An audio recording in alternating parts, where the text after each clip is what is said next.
I am Gianna, the pet engineer. This is a radio talk show dedicated to help people to construct a better connection with their pets.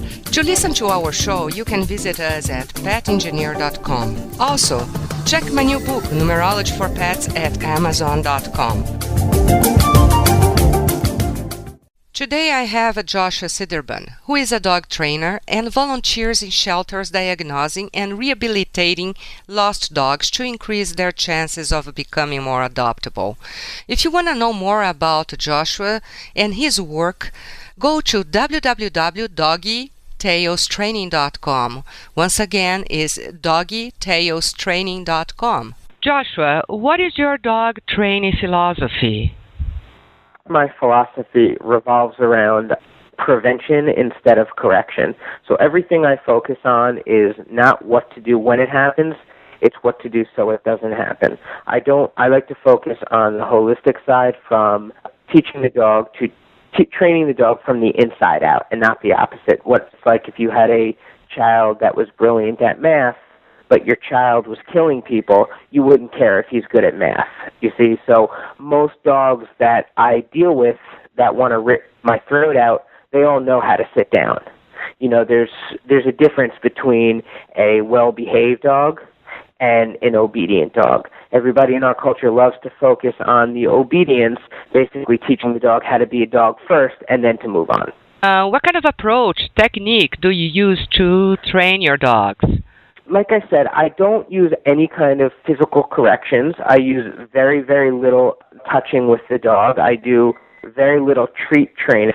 Fears, phobias, aggressions, any of that, they're all unnatural behaviors. They're just a product of a chaotic and unnatural development. Basically, most of my training revolves around letting the dog make the natural decisions, and the dog is always going to make the.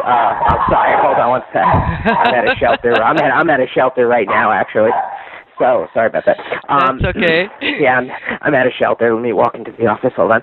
So, I like to teach people to train the dogs themselves, and I like the dogs to make the decisions on their own, because true training is when the dog makes the decision to roll over on his back, or makes the decision on his own to follow you, not because you have a leash or a treat, but because it's the right thing to do.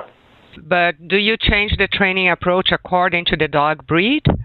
I do not change it according to breed. I change it according to personality, environment, and past experiences, and most importantly, the owner of whoever owns the dog. Breed is very important, but it's not nearly as important as the dog's personality should come first, as well as the dog's experiences.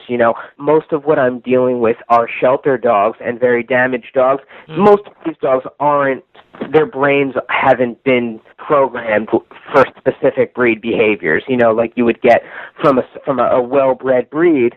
Most of these shelter dogs are basically spin-offs of mixes of other dogs, but finally personality comes first, as well as experience and environment. And how long would it take, before people begin to see results with those dogs?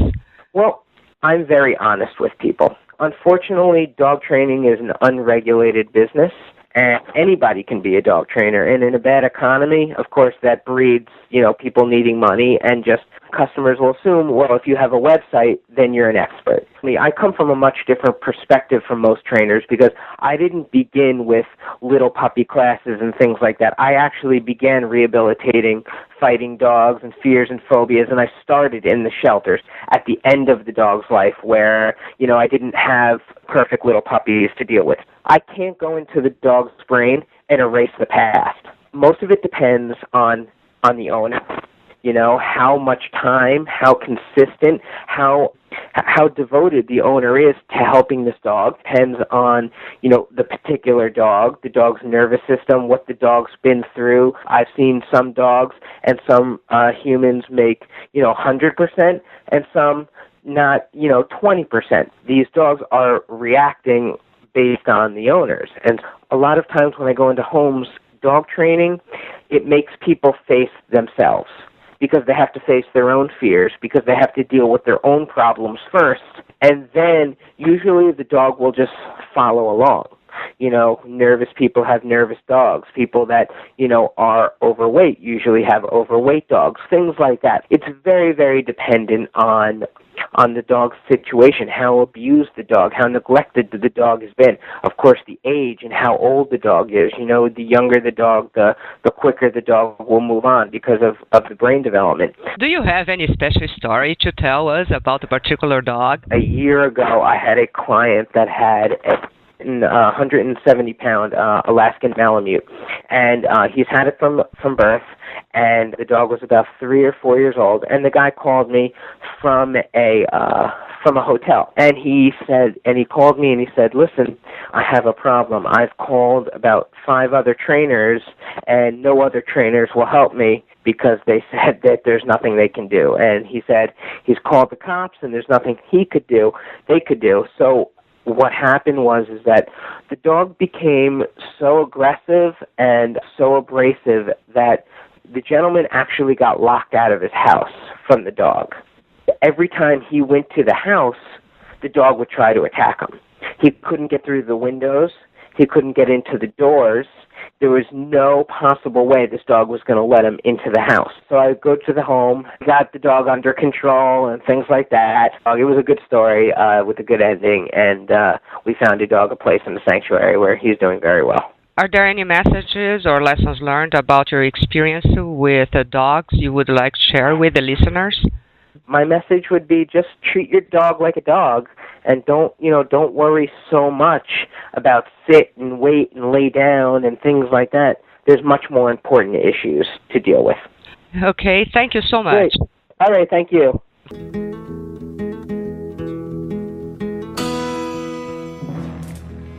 And now, some animal news from the pet engineer. I love my dog as much as I love you. Los Angeles is getting tougher on street corner animal sales. City officials say the sidewalk sale of animals is an underground economy that is out of hands. In hopes of stopping it, they've passed laws that make buying animals on public streets or sidewalks illegal. Well, it's my opinion that all animals underground sales should be illegal, period. If you see it, please report it to the right authorities.